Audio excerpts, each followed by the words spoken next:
سورہ مبارکہ کی بنیادی 8 آیات کی تلاوت اور ترجمہ ہو چکا ہے اور 4 آیات کا مختصر خلاصہ بھی ہم پڑھ چکے ہیں۔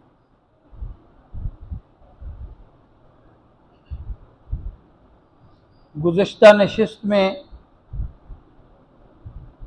افلا تتذکرون یہاں تک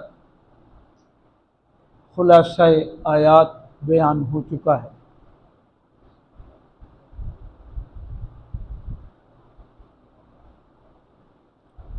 یہ سورہ مبارکہ چونکہ رسول پاک صلی اللہ علیہ وسلم کی محبوب ترین صورتوں میں سے ایک سورہ ہے، تو تمہیدی طور پر کچھ باتیں ترتیب سے زیادہ ہو رہی ہیں، یعنی خلاصے میں قدر طول ہے، تفصیل ہے، وہ اسی مناسبت سے ہے۔ ہم یہ بات بارہا پڑھ چکے ہیں کہ اللہ پاک نے انسان کو عقل عطا کی ہے، سمجھ دی ہے، اور جتنی سمجھ حضرت انسان کے دامن میں ڈالی ہے اتنی سمجھ اللہ پاک نے کسی اور مخلوق کو نہیں عطا کی۔ فرشتوں اور جنات کو بھی یہ سمجھ نہیں اللہ رب العالمین نے عطا فرمائی جو حضرت انسان کو عطا فرمائی ہے۔ یہی وجہ ہے کہ انسان ریت کے ذروں سے بھی بڑا اونچے درجے کا کام لے لیتا ہے۔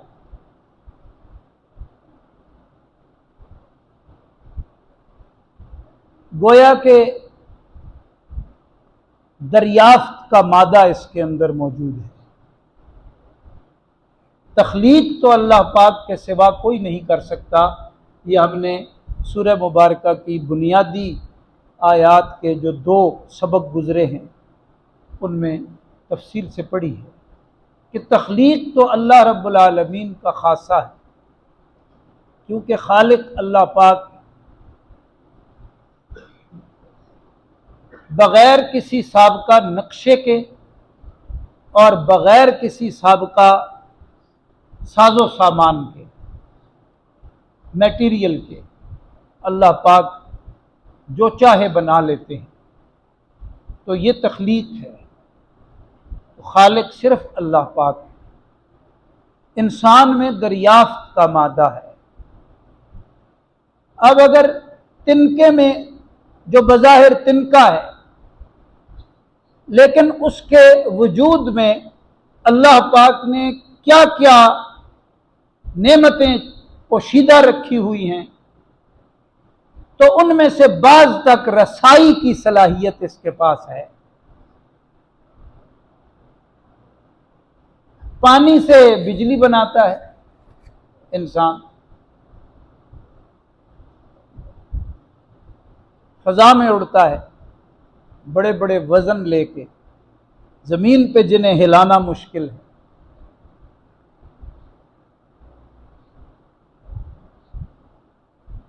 اور کہاں سے کہاں ٹیکنالوجی کے اس دور میں وہ پہنچ چکا ہے۔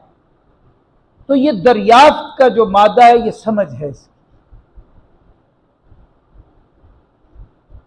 اس لیے اللہ پاک نے سب سے پہلے اس پہ حق رکھا ہے کہ وہ مجھے پہچانے اور میری آیات سے، نشانیوں سے مجھے پہچانے۔ یہ نہیں ہو سکتا کہ یہ مجھے نہ پہچان سکے۔ جب یہ بال کی کھال ادھیڑ کے اپنے مطلب کی چیز نکال لیتا ہے،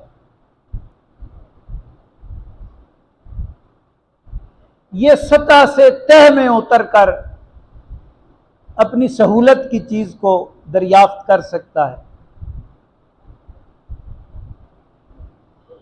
تو پھیلتا ہوا اجالا پوری کائنات پہ اسے ہمارا پتہ نہیں دے گا۔ رات کی سیاہ چادر جو پورے جہان پہ چھا جاتی ہے، تو اتنا بڑا کام ہم کر رہے ہیں، کیا اس کی سمجھ میں نہیں آ سکتا؟ جن چیزوں کو یہ دریافت کر رہا ہے ان کو یہ پیدا تو نہیں کر رہا، یہ تو خود تسلیم کرتا ہے کہ اس چیز کے اندر یہ صلاحیت موجود تھی، ہم نے معلوم کی اور اس سے فائدہ اٹھا رہے۔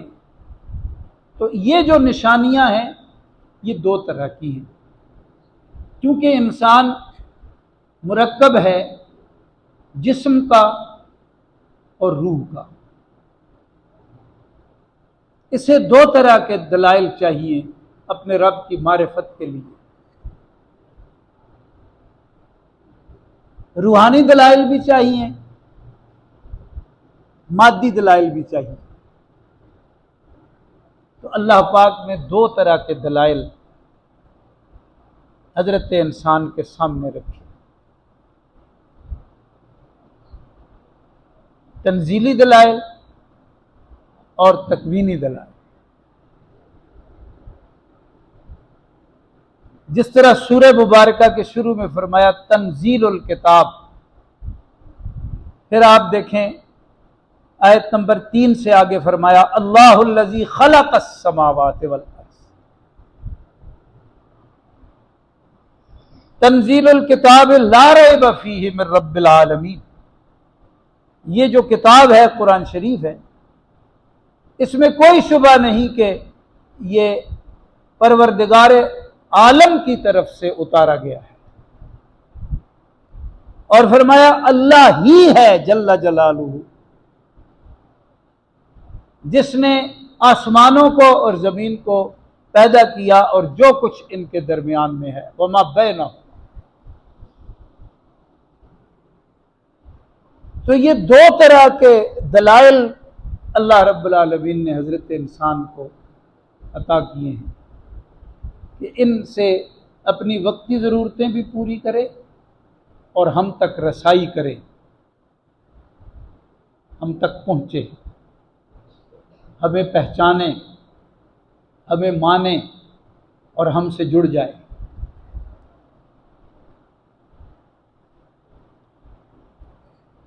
اسی طرح اب اگلی آیت آئی، یعنی آیت نمبر 4 سے آگے، یدبر الامر من السماء الى الارض ثم یعرج الیہ فی یوم کان مقدارہ الف سنۃ مما تعدون۔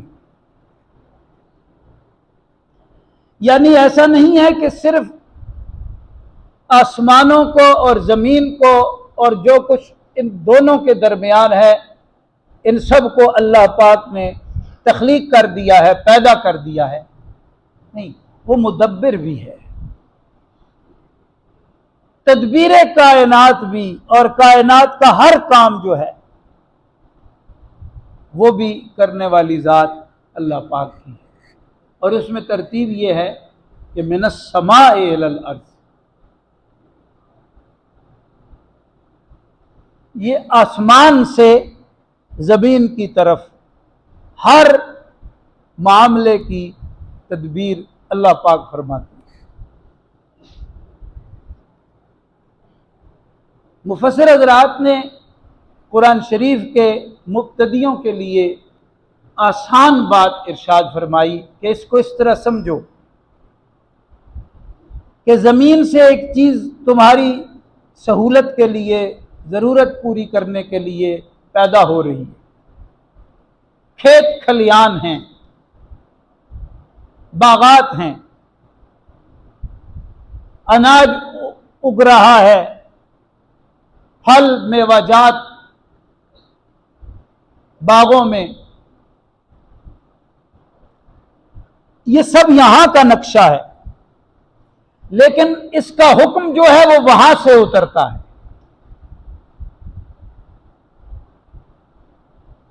جب تک وہاں سے حکم نہ آئے یہ زمین ایک تنکا نہیں اگائے گی۔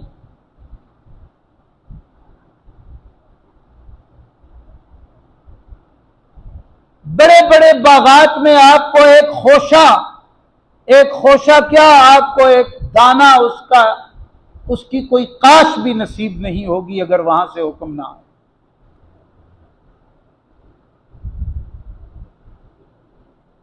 اور اسی طرح فرمایا وہ فی السماء رزقکم، ہم نے پڑھا پہلے بھی، تو اس کا بھی یہی مفہوم ہے کہ تمہیں جو رزق ملتا ہے وہ تو زمین سے ملتا ہے، ظاہر کا نقشہ یہ ہے، اسباب یہ نقشہ دکھاتے ہیں، لیکن اس کا جو امر ہے وہ زمین سے نہیں ہوتا، وہ وہیں سے ہوتا ہے جس کے بارے میں فرمایا ثم استوى علی العرش، وہاں سے حکم اترتا ہے اور یہ زمین تمہاری خدمت کرتی ہے، ہوائیں بھی چلتی ہیں، سب کہاں سے حکم آتا ہے، یہ بات یہاں ثابت ہوگی۔ یدبر الامر من السماء الی الارض، یہاں امر کوئی کام، حکم، ترتیب، نقشہ جو بنتا ہے تو وہ کہاں سے آتا ہے؟ اس کائنات کے چلنے کا، رات آتی ہے، دن آتا ہے، یہ سب وہاں کا امر ہے، وہاں سے اترتا ہے۔ کون اتارتا ہے؟ یہ اللہ پاک، یہ حکم کوئی اور نہیں دے سکتا۔ زمین کی تہ میں جو بیج ہے اسے بھی ادھر سے حکم ملتا ہے، زمین کی سطح پہ جو چیز ہے، ایک ایک چیز سب ادھر سے حکم آتا ہے۔ جو ہوائیں چلتی ہیں، می برستا ہے، سورج چمکتا ہے، رات اپنی تاریکی لاتی ہے، سب وہاں سے آتا ہے۔ پھر کیا ہوتا ہے؟ ثم یعرج الیہ فی یوم ثم یعرج الیہ، پھر وہی جو امر ہے وہ اس کی طرف بلند ہوتا ہے، وہاں سے آیا تھا زمین کی طرف، پھر یہاں سے جاتا ہے آسمان کی طرف۔ احادیث مبارکہ میں اس کی تفصیلات موجود ہیں، سب جا رہا ہے، جو تم آگے بھیجو گے، یا یوں کہیں جو تمہاری طرف سے اوپر جا رہا ہے۔ فی یومن، ایک دن میں، کان مقدارہ الف سنہ، جس کی مقدار ہے 1000 برس، مما تعدون، اس سے جو تم گنتے ہو، تمہارے شمار کے مطابق جو 1000 سال ہے نا، تو اللہ رب العالمین کے ہاں وہ ایک دن ہے، ایک دن۔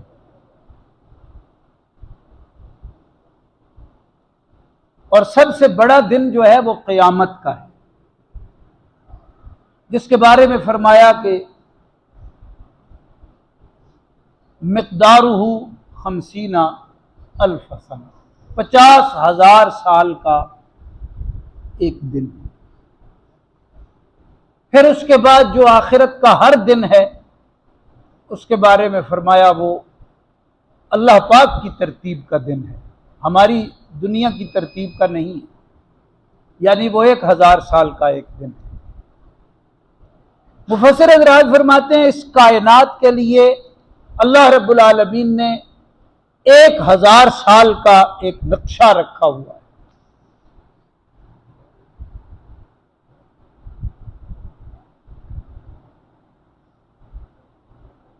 یہ اس کے بارے میں یہاں ذکر ہو رہا ہے۔ یہ چونیاں اٹھنیاں والا امر نہیں ہے، بہت بڑا معاملہ ہے۔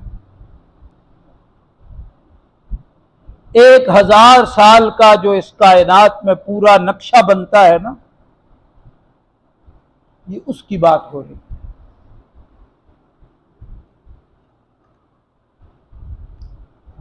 ظاہر ہے اب اوپر فرمایا کہ فی 6 ایام، آسمانوں اور زمین کی تخلیق 6 دن میں، تو 6 دن یہ وہی دن ہے۔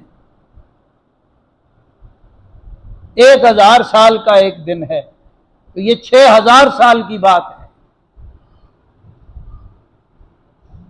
پھر فرمایا یہاں کا جو پورا ایک نقشہ بنتا ہے اس کائنات کا، اس کا بھی ایک معاملہ رکھا ہوا ہے اللہ رب العالمین نے، اور وہ جو ہے وہ 1000 سال کا ہے۔ گویا کہ 1000 سال کے بعد یہاں کا نقشہ یکسر بدل جاتا ہوگا۔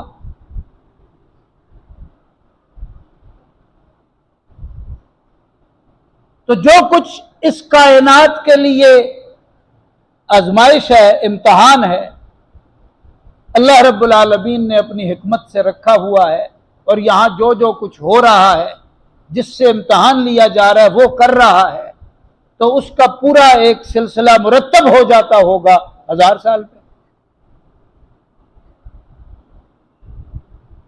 کتنی بڑی پلاننگ ہے۔ اسی لیے فرمایا گیا کہ یہ ایسے ہی نہیں بنا دیا، اس پہ غور کرو۔ افلا یتدبرون القرآن، تو غور کرو نا، یدبر الامر من السماء الى الارض ثم یعرج الیہ فی یوم کان مقدارہ 1000 سنۃ مما تعدون۔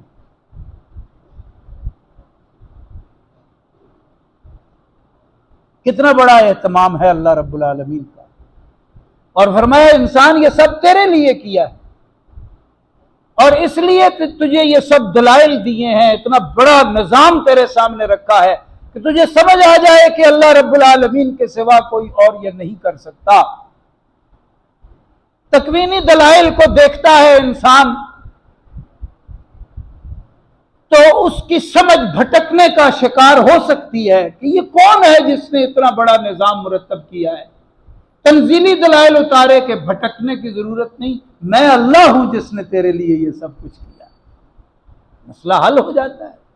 عقل ہے، پھر وحی ہے، بس عقل کو وحی کی تابع کرو، اور وحی کے احکام کو سمجھ کے اللہ رب العالمین کی نشانیوں سے اللہ پاک تک رسائی پاؤ، اللہ والے بن جاؤ، تم کامیاب ہو جاؤ۔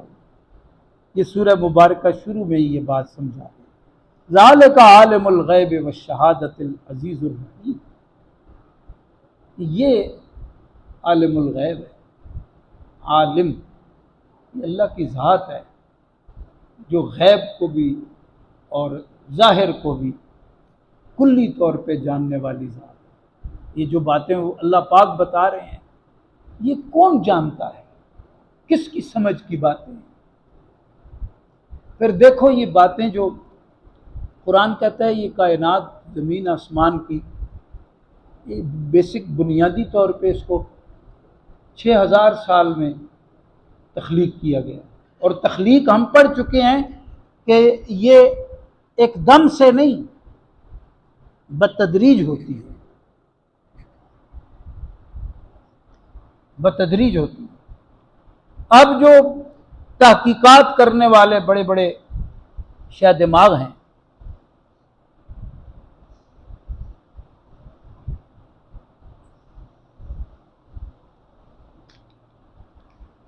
تو انہوں نے اپنی تحقیقات کی بنیاد پہ اس بات کو تسلیم کیا کہ یہ بات درست ہے۔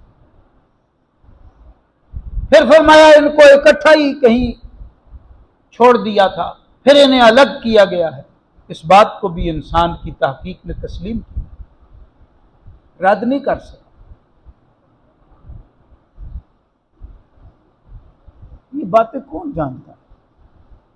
یہ اللہ پاک جانتے ہیں جو سب پہ غالب ہیں، بہت مہربان ہیں، جس کی قوت کا یہ عالم ہے، یہ 5-6 فٹ کا آدمی اس کی نافرمانی کرے، اس کے مقابلے میں کھڑا ہو، اس کی جرت ہے، لیکن وہ امتحان لے رہا ہے پھر بھی درگزر کرتا ہے، مہربانی غالب ہے اس کی، ایک دم نہیں پکڑتا، مہلت دیتا ہے۔ مان کر بھی جو گناہ کی روش اختیار کر لے تو وہ ذات جو اتنا غالب ہے، اتنے بڑے نظام کو بنانے اور چلانے والا ہے، تو وہ اتنے چھوٹے سے آدمی کو نہیں پکڑ سکتا جو مسلسل گناہ میں ملوث ہے، کلمہ بھی پڑھتا ہے، سر کی چوٹی سے پیر کی ایڑی تک نافرمان نظر آتا ہے۔ کوئی ماں اپنی اولاد کے لیے اتنی مہربان نہیں ہو سکتی، کوئی باپ اپنی اکلوتی نرینہ اولاد کے لیے اتنا نرم نہیں ہو سکتا جتنا خلاق عالم اپنے بندوں، نافرمان بندوں کے ساتھ نرمی برت رہا ہے۔ اس لیے یہاں فرمایا العزیز الرحیم، عزیز ایسا ہے کہ یہ دیکھو سب کچھ اس کے اختیار میں ہے، رحیم ایسا ہے کہ مہلت دیے جا رہا۔ الذی احسن کل شیء خلقہ، جو بھی اس نے بنایا ہے دیکھو احسن ہے۔ احسن ہم کہتے ہیں نا اکبر، کوئی ایسا نہیں بنا سکتا، سب سے حسین بنایا ہے جو کچھ بھی بنایا ہے۔ شجر و حجر ہے، شمس و قمر ہے،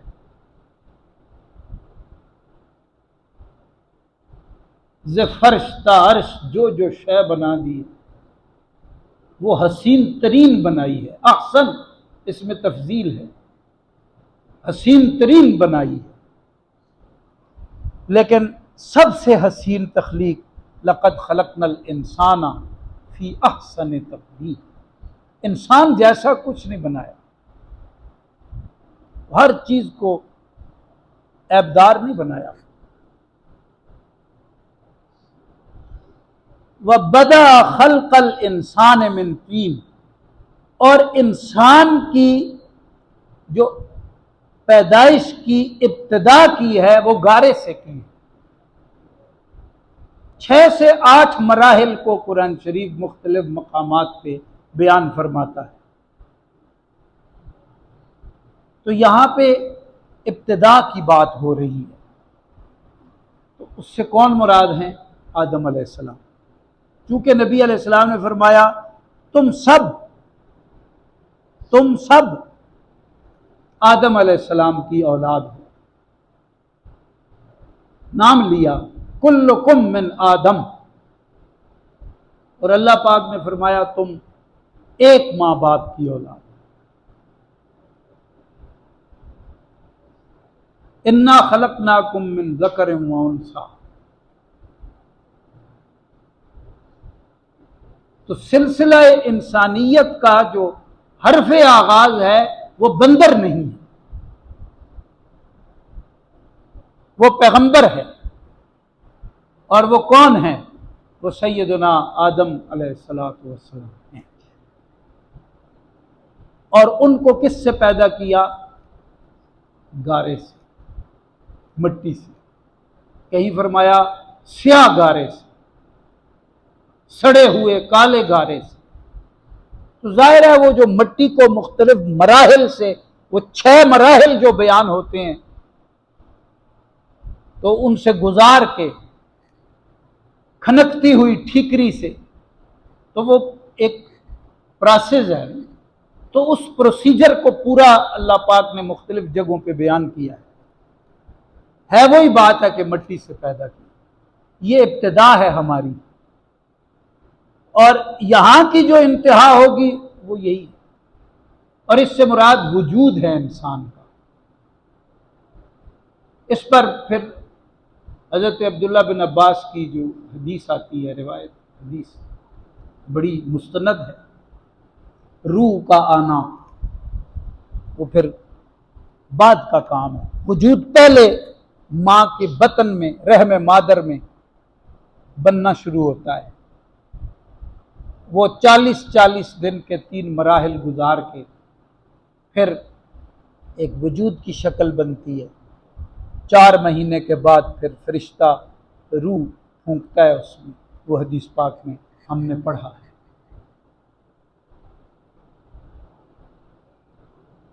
تو ابتدا جو ڈارون اور اس ٹائپ کے لوگوں کا نظریہ جس کو اس کے اپنے ماننے والوں نے رد کر دیا، وہ غلط ہے۔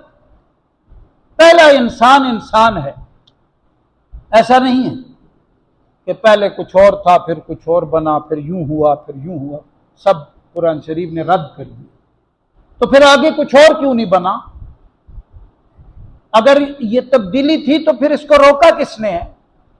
ایسا نہیں ہے۔ ہمیں قرآن نے بتایا ہے کہ انسان تو سب سے اشرف ہے، اس لیے کہ تو پیغمبر کی اولاد ہے، بندر کی اولاد نہیں ہے تو۔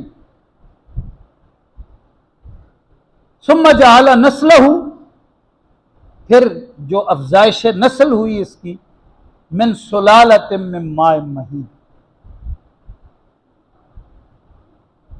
وہ ٹپکتے ہوئے پانی بوندوں کے خلاصے سے، تو یہ نطفہ ہے۔ خلق الانسان من نطفۃ، یہ افزائش ہے، نسل۔ پہلا انسان مٹی سے ہے، پھر آگے افزائش نسل کس سے ہوئی؟ نطفے سے۔ میں آپ سب اسی طرح، آدم علیہ السلام کی اولاد سب سے پہلے آئی، پھر ان کی اولادیں، ہم انہی میں سے، تو اسی طرح یہ سارا سلسلہ چل رہا ہے۔ یعنی آپ یہ دیکھیں، قرآن شریف کا ذکر کیا، کائنات کا ذکر کیا، پھر کائنات کا ذکر کرتے کرتے انسان کا ذکر، کہ تو اپنے آپ پہ غور کر، تجھے کس نے پیدا کیا؟ جتنی صلاحیتیں اس وجود میں موجود ہیں وہ آج خود نہیں ہیں، وہ کس نے رکھی؟ سب سے بڑا شاہکار تو ہے۔ عالم امر کی بھی تو شے ہے، عالم خلق کی بھی تو شے ہے۔ تیری ضرورت اس قسم کی بنتی تھی، روحانی طور پہ تجھے تنزیلی دلائل چاہیے تھے، وہ عطا کر دیے۔ بدنی اعتبار سے تجھے مادی دلائل چاہیے تھے، وہ عطا کر دیے۔ پورا سامان تجھے دے دیا کہ ہماری پہچان کر، اور اب بھی اگر تو پہچان نہیں کر رہا، ادھر ادھر تجھے سمجھ نہیں آتی، وَفِي أَنفُسِكُمْ، اپنے آپ پہ غور کر۔ آنکھیں دیکھتی کیسی ہیں؟ یہ دماغ سوچتا کیسے ہے؟ یہ دل فیصلے کیسے کر رہا ہے؟ کان سن کیسے رہے ہیں؟ دل دھڑک کیسے رہا ہے؟ ہاتھ پکڑ کیسے رہے ہیں؟ پیر چل کیسے رہے ہیں؟ یہ تیرے بدن کے بال بال سے اللہ کی صدا نکلنی چاہیے۔ سب سے بڑی پہچان تو خود ہے۔ اسی لیے کسی بڑے کا مقولہ ہے کہ اپنے آپ کو پہچان لو تو اپنے رب کو پہچان لو۔ تو یہاں پھر بات حضرت انسان کے لائی۔ کبھی ہم نے اپنے آپ پہ غور کیا؟ سب سے بڑا شاہکار تو ہم ہیں، لیکن جب ہم ہی بگڑ جاتے ہیں، تو کسی شاعر نے کہا تھا کہ مصور میں تیرا شاہکار واپس کرنے آیا ہوں۔ اتنا کچھ دے کے بھی یہ باغی ہے۔ تو یہ ایک ترتیب چل رہی ہے، اور خلاصہ کیا نکل رہا ہے؟ اپنے رب کو پہچانو، اپنے رب کے بن جاؤ، در در کی ٹھوکریں مت کھاؤ، رلنے کی ضرورت نہیں ہے، جم جاؤ، اللہ کے دین پہ قائم ہو جاؤ، اپنے رب سے دل جوڑ لو، بالکل بکھرنے نہیں دے گا، وہ سنبھال لے گا، تو یہاں بھی شان دے گا، وہاں بھی شان۔ اللہ پاک ہمیں قرآن و سنت کے انوارات نصیب فرمائے۔ دوسرے سبق کل انشاءاللہ پڑھیں گے، وقت کم ہے۔ الحمدللہ رب العالمین، والعاقبۃ للمتقین، والصلاۃ والسلام علی سید الانبیاء والمرسلین وعلی آلہ وصحبہ اجمعین۔ ربنا فاغفر لنا ذنوبنا وکفر عنا سیئاتنا وتوفنا مع الابرار، صلی اللہ تعالی علی خیر خلقہ محمد وآلہ وصحبہ اجمعین برحمتک یا